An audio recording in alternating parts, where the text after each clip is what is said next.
Welcome to Energy Frontier, the Wyoming Landscape Podcast. Hosted by Dr. Holly Krutka, Executive Director of the School of Energy Resources at the University of Wyoming. The show highlights SER's role supporting our mission to promote energy-driven economic development for the state of Wyoming. Welcome back, listeners. As you know, our podcast often features the work and projects associated with the University of Wyoming School of Energy Resources. We live at the intersection of energy and education every day, but that might be even more pronounced in Wyoming versus other states, that relationship. And today's guest, I think, would agree, given she's the Superintendent of Public Instruction for the state of Wyoming, yet has spent much of her career in the energy sector. So welcome, Superintendent Degenfelder. Thanks for joining us. Please tell our listeners about your education, both here in Wyoming and elsewhere, and your strong roots in the Wyoming energy industry. Well, thanks so much for having me. I'm excited to be here. I think this is a very important topic. As a sixth-generation Wyomingite, my education and career runs deep in this state. And growing up in Casper, I went through K-12 public education, had a great experience there, and then went to the University of Wyoming, where I earned a degree both in economics and in political science. After that, I actually went abroad, went to the University of International Business and Economics in Beijing, China, where I earned a master's degree and wrote my thesis on the elasticity of demand between coal and natural gas. So, this topic of energy, of our state has always been near and dear to me. I come from sixth generation agriculture family, but then also a multi-generation oil and gas family. And so Wyoming's natural resources have always been very special to me and what they do to advance society. And so I think that's what led me first into a career in energy. Moved from Beijing, China to Gillette, Wyoming, quite a shift there, and began working for one of the nation's leading coal producers. I worked in government affairs in that role and really enjoyed it. Was recruited to spend a little bit of time in education and then recruited back into the mineral industry and worked in oil and gas for a producer primarily focused in the Wamsutter area. And my job there was government and regulatory affairs. So clearly not the amount of expertise as our host today, but have spent many years in the mineral industry, and it really changed who I am and I think is so critical to the state. And so your first time running for an elected office actually wasn't superintendent. You ran for something here at the University of Wyoming, right? I did. I ran for student body president here. So that's really got me into politics. I've kind of been involved in student council all the way, from grade school through high school and then right here at UW. So, and just to be clear, you were successful in that run. I was, yes. Okay. So what then motivated you to run for Wyoming Superintendent of Public Instruction? Well, I think I've always been passionate about both energy and education because I see those two things as really the most critical tools in fulfilling the American dream and allowing any person to rise out of the most dire circumstances. And so those two things are something that I think Wyoming is so well equipped to provide. And so that was a big motivator in getting into education. Also, being in the mineral industry at the time, seeing that we were trying to hire graduates of our education system and that many of them didn't have the skill set that we needed in those roles, primarily, when we talk about soft skills, critical thinking skills. And so, rather than complain about that problem, to me, it's important that folks step up and be part of the solution. And so that's what inspired me to, quit my high paying job, take this major pay cut, get into public service, and really be that change that I think we're seeking in the private sector and what we need from our education system. And so talk about that transition from going from working in the private sector in energy to your current role in the public sector. Well, it's definitely very different. Going from private sector to a government agency. I oversee an agency with about 135 positions, and it is a different space. But I think it's been actually a really great transition because I brought such a different, wildly new perspective into the role.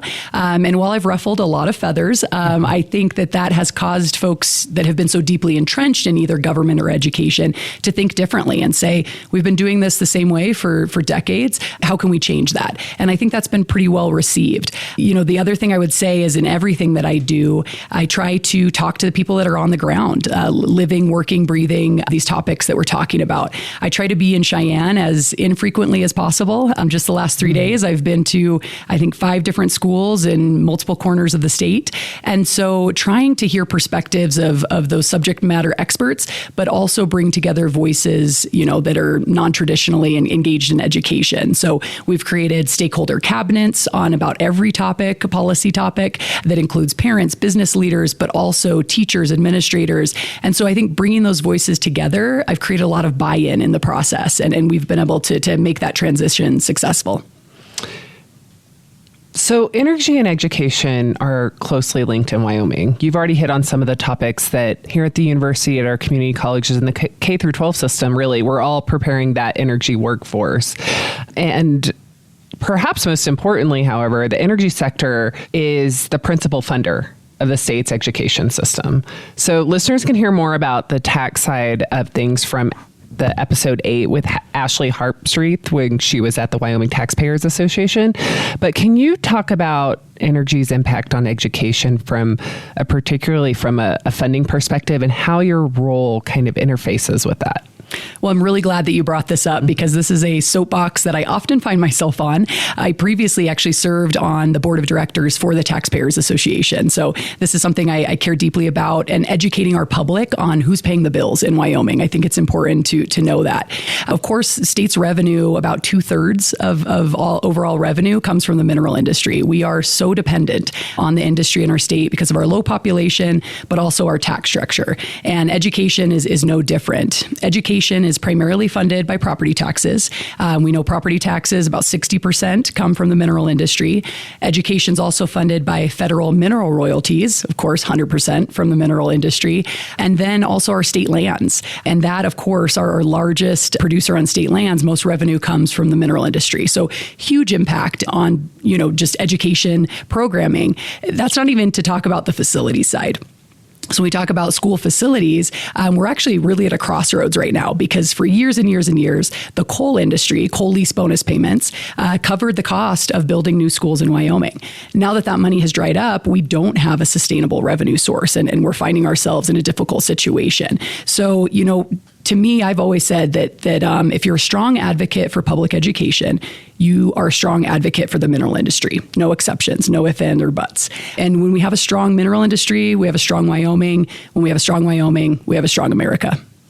Well said. And drilling down on that a little further, as your role as superintendent, you also serve on the state board of land commissioners, which you referenced the revenue coming from our state lands. So can you talk about the responsibilities of that board and what informs your decisions, and some of the decisions that you've had to make over the last, since you're in your time in this position? Yes. So this role is critical in my job as state superintendent, and many people don't know about that. But constitutionally, the 5 statewide elected officials are on several boards and commissions. You name one here, but also includes the State Loan and Investment Board, where we manage now over $30 billion of a state investment portfolio. We manage all state buildings on the State Building Commission. And then, of course, as we'll talk about now, the Board of Land Commissioners, where the 5 of us manage about 3.4 million acres of state lands. State lands, of course, were allocated by the federal government when we became a state. They're dispersed all over the state rather than in one big block. And we have a constitutional fiduciary responsibility to maximize revenue on state lands, because those state lands were given by the federal government with the promise that these are to fund schools. And so thus this fiduciary responsibility. A common misconception is that state lands are public lands. But in fact, only about 20 years ago was there actually allowed access by the public on state lands. And that's because of this obligation to maximize revenue to pay for schools. So that is always kind of the guiding principle in my head. We have to get as much money off these lands as possible to pay for schools. But we also have to balance that with the fact that it needs to be in perpetuity. So we can't just, fully maximize, develop, wring these state lands dry. We have to be able to produce them in a way that we can do so for generations to come. So that's really important. And that guides my decisions. Another key responsibility that I feel that I have on the state land board is to engage with the federal government on policy on federal lands. And that's because the federal government owns so much of Wyoming, far more than it does in a lot of other states. They own about 50% of the surface in Wyoming, just under 50%, and about 67% of the mineral estate in Wyoming. And because, as I mentioned previously, state lands are dispersed, it's not just one big chunk, because we end up in this kind of checkerboard in a sense with the federal government, anything that they do directly impacts state lands. And why that is, as you're aware, now with modern energy development, we don't just develop on one parcel, one section. We really are looking to put together a play, communitization of those acres to be able to fully develop. And so thus, if you're able to develop on state lands, but the federal government is holding you up on that adjacent land, it can be a lot more difficult to develop. And so federal policy then directly impacts our ability to get money off of state lands and thus pay for schools.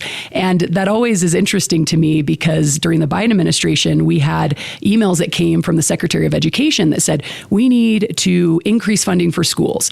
But then you had Department of Interior holding up mineral production. And I tried to explain to them, these are so interconnected. That's a really good point. It's not just the state that has a fiduciary responsibility to produce or to use public lands for revenue. It is also the feds. So can you give examples? Were there any instances in the Biden administration where you were able to move the needle on trying to help them work better with the state? I mean, there was a lot of instances where we didn't have success. I'm just wondering if there was anything that... Yeah, it was a tough administration to work with. And what you have to be careful of is they'll come out in the media and say, we've done a lease sale. We offered the quarterly lease sale. Yeah. But it's, very few that they offered up for purchase. Let's drill down on that, because I think that's one of the things that isn't easy to understand if you're not living it. So the federal government is required by law to have quarterly lease sales of federal minerals, but they get to choose what gets leased, what they put up for a lease, I should say. And I think energy developers can give suggestions, but at the end of the day, it's the federal government. And so talk about how could you, or how did they, this happened, put up auctions or have auctions and lands released, but it didn't really lead to robust development. Absolutely. That's right. So they'll put up maybe, sections where no one's interested in developing, or they'll do very minimal. So for a while they were holding off on lease sales and we were pushing back. You've got to hold these quarterly lease sales. And they'd maybe just put up a couple of parcels, right, rather than, 100. And so they said, we've done our duty. We went out, provided that auction, but it doesn't do any good. And I always use the example of a donut hole. So say a producer is able to, acquire acreage, those leases in the whole donut, but they're missing that gap in the middle. They're not going to be able to develop any of that because of that gap there. The other thing that they're good about doing is they'll offer a disposal list, and they'll say, we're willing to give this to the state, but they'll hold acreage within a spacing unit, just a little bit to still have control over that, to still hold that over our heads and not be able to develop. And so there's just a lot of games that can be played politically that make it seem like, hey, no, we're open for business. We want to develop. But in fact, it's so cost prohibitive or impossible for producers to actually be able to develop. Right. And even if there's something like a play that you're trying to develop for oil and gas, and honestly, it's all energy. This is true for wind as well.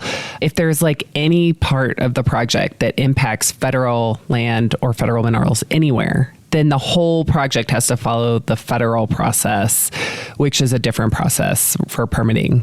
Right. That's right. And that's kind of the essence of the donut hole. You've got the entire donut ready to go. We're ready to rock. And then that hole in the middle is owned by the feds and they hold up the entire project. Yep. Okay, so let's come back to Wyoming.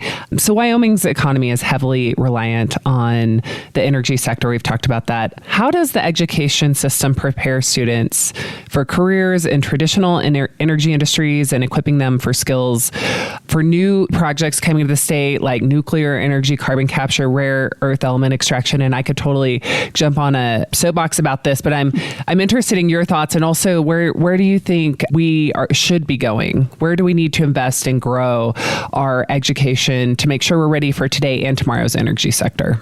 Well, I think that future vision is key, because unfortunately the traditional model of education, like when you and I went to school, when our parents went to school, this one size fits all model where, a kid is sitting in the same desk, everyone's reading from the same textbook, taking the same assessment. It's not working, especially when you look at these different career pathways that we need students to be prepared for. And so really what we're envisioning right now at the Department of Education is creating more student-centered learning, moving away from the one-size-fits-all model, and earlier on creating career pathways for students, and also providing different ways for them to be educated on the same standards. All students learn differently, so this idea of more hands-on learning for some students, more pen and paper learning for other students, I think that by doing that and then allowing them the opportunity to grow. So in the same class, you have students at all different levels, not forcing one cohort of kids to be moving at the same pace. I think that's how we get down to having students that are prepared for jobs, as you know, in the energy industry, they are, a far spread of different career paths that you can take. Okay, shameless plug. I do want to talk about SER's academic program, because I feel like we're trying really hard to meet the model that you just said. And one of the ways we do that is we have our undergraduate Bachelor of Science is called Energy Resource Management and Development, and that they're very multidisciplinary degrees, meaning if you take either one of the concentrations, one is professional land management and the other is energy and environmental systems, you're going to take classes at the College of Business, at the College of Engineering and Physical Sciences, potentially at Hop School, College of Ag, Life Sciences and Natural Resources here in SER. And so you're getting this really broad base of classes across the University of Wyoming that hopefully one of those will spark some real interest. So you're going to have a broad base of education related to energy, but then you can kind of start to narrow down what specific area really fits you. So I'm just saying that we're trying really hard to do that. Which I wish that existed when I was here, because I think we're headed in the right direction. You're not the only one. You would have been fabulous. And ma'am, we would love to have you in our program. You can always come back, by the way. We're offering lots of certificates. I'll give you some information after this. Maybe I will do that. I love it. Yeah, in your spare time. So on that, though, Wyoming faces a significant challenge retaining young folks and young people. So how can the education system contribute to making Wyoming an attractive place for young adults to stay and build their careers, particularly in the energy sector? And I would say, I'm using that word really carefully. Energy is a place where you can have a career in Wyoming, not just a job. So how can we keep folks here in the state, educate them so that they have the right skill set for what is needed in Wyoming? Because there are people who want to stay here and have trouble finding jobs. So how can we do better to make more opportunities?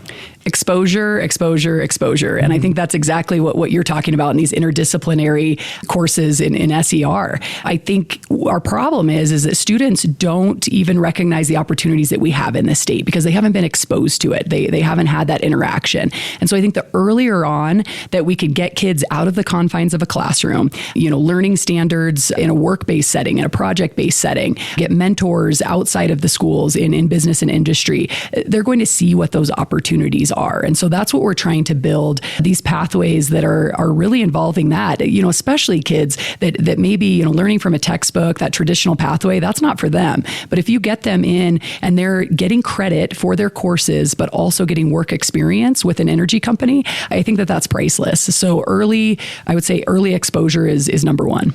I think that's such a good point. And here at the University of Wyoming, being a land grant university and being the only one in the state, we have great relationships with industry, and not just industry. I mean, even entities like the Department of Environmental Quality, they always need interns. You can get an internship if you're interested in one.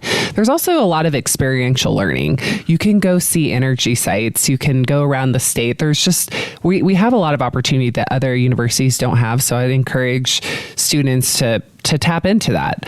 But it's not just about UW. So talk about the role community colleges, vocational schools play in preparing students for energy-related careers. And then also, how does a K through 12 system collaborate with those institutions and attempt to create really seamless pathways for education? it's critical. And I should say, with everything, University of Wyoming, as well as our community colleges, I think you brought up Wyoming being a land grant university. I think we need to lean into that big time. And I think sometimes we try to be everything to everyone. And I really believe that by really embracing our core industries and the ability to provide jobs, what those are, I think that is the role of higher education. When it comes to community colleges, their role in all of this starts well before a student even graduates high school. We're talking about dual and concurrent enrollment. My dream is for every student to graduate with either an associate's degree or a certification before they leave high school. There's so much opportunity that we can do more there. Certification programs, as I mentioned, and really just partnership in terms of facilities and experiences. We have a very cool pilot program going on right now with Central Wyoming College and our Fremont County school districts. And so what I wanted to do with some remaining COVID dollars was put it towards career technical education, but also something that would help move the needle for our Native American students. And so we're working with CWC and kind of creating a hub for CTE for students in Fremont County and trying to really cross-reference all the different districts and what they're providing, and then have them be able to use CWC as part of their high school education. So I think partnerships like that are critical, especially while students are still in high school. So, and there's a lot of folks who are interested in listening to this podcast for energy technology. So if they don't know what CTE is, career and technical education. So that's kind of our vocational education is how we used to refer it. Now it's known as CTE, or career and technical education. Perfect. Okay. So looking ahead for the next 5 to 10 years and the investments that we're making in our energy and education around energy today, what are your priorities for ensuring Wyoming's education system effectively prepares students for the evolving energy landscape and contributes to the future of the state? So I think when we talk about the goals for education in 5 to 10 years, we have to first talk about what are the goals for Wyoming, because those in education are meant to meet the goals for our state as a whole. And so for me, I've spent a lot of time thinking about what does Wyoming look like in the next decade. And to me, that's around embracing our legacy industries, doing all we can to further develop those, and then also embracing this new age of technology. The technological advancements we're seeing now are greater than in many years past. And so looking at how those two tie together, because I think that they do. I think our tech industry, even as we look to digital assets and that industry, they tie in with the mineral industry. So then now let's plug that into K-12 education. How do we prepare students for those jobs? And I think that the answer is truly around this shift to individualized learning for students, and recognizing that students are going to move at different paces and have different pathways. I think right now we're not doing as good of a job as we can of letting those advanced students excel even further. And then we're not doing as good of a job as those students that aren't really fitting with the traditional mold, giving them pathways that best meet their needs, hands-on learning, for example. And so I think that is really the tool. I want this future of education in Wyoming to be, you walk into a classroom and students are at all different levels. They're working on all different things. Many students are out of the classroom working with a company, but meeting those standards. That's what it looks like. And then this idea too of students' transcript is beyond what they're doing in the classroom. Sure. So maybe using blockchain technology, and you've got a transcript that shows they're getting credit for maybe that summer internship. They're getting credit for after-school piano lessons.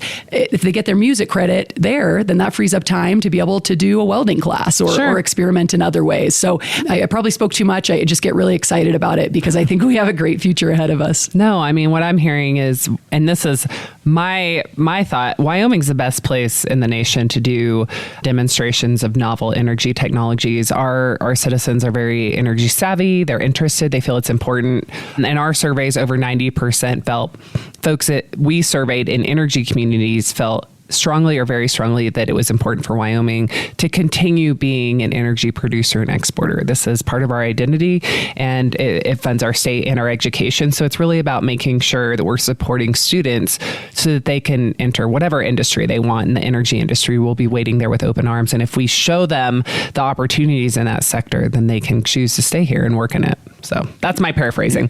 So I think maybe we've covered this, but I just want to ask, we have prospective students and parents of prospective students who listen to this podcast, and hopefully they will consider coming to UW and specifically to the School of Energy Resources if that is the best fit for them.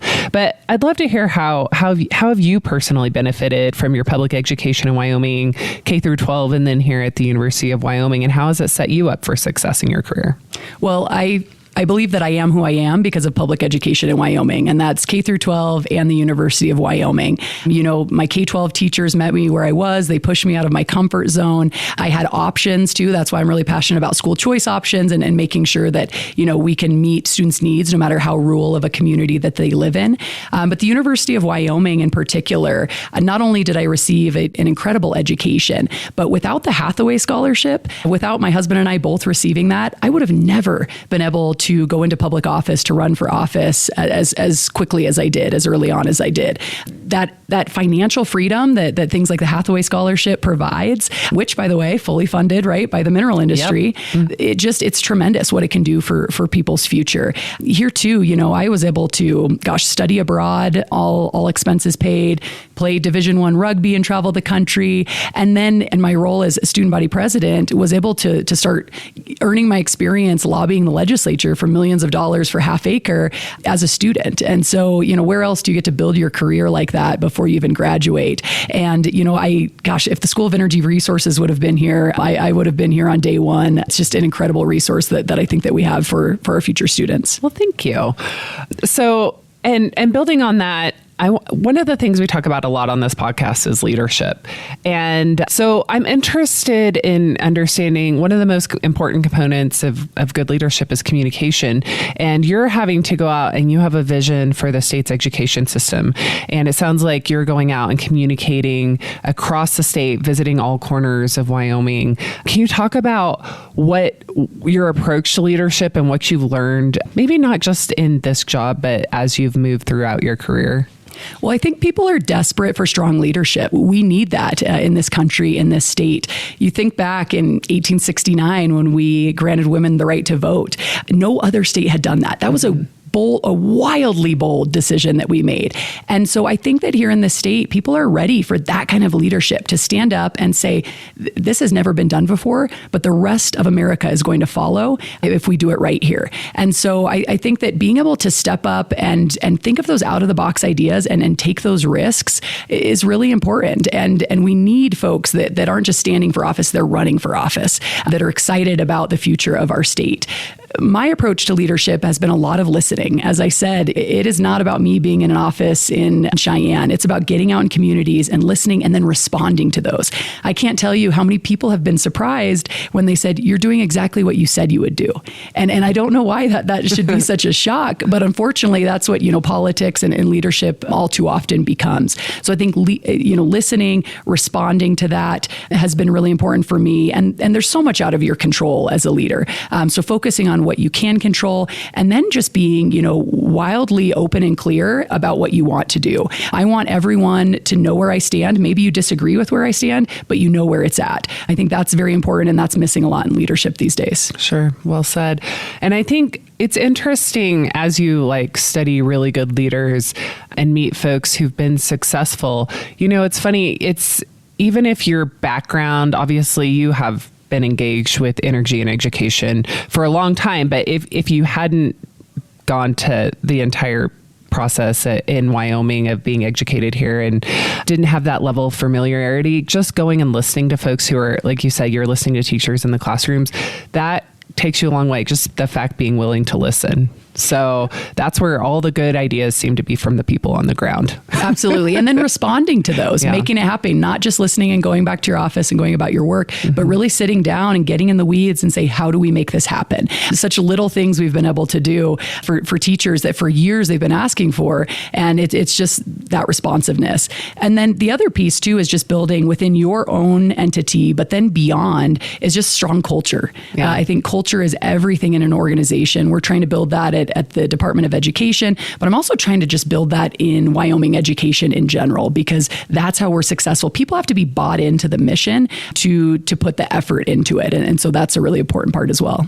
I totally agree. And I think there's been a change in social media from the Department of Education since you've been there. So I'd suggest folks follow you. I like how my favorite thing I think is how you recognize individual teachers, but also, your staff and folks who actually work for the Wyoming Department of Education. So those mostly been easy questions, I feel like. A lot of softballs. But our last question is always a really big hardball. And it's a little different. So we always want to ask, the last question is, what's your favorite place to visit in Wyoming? That is a hard question. I know. It really is.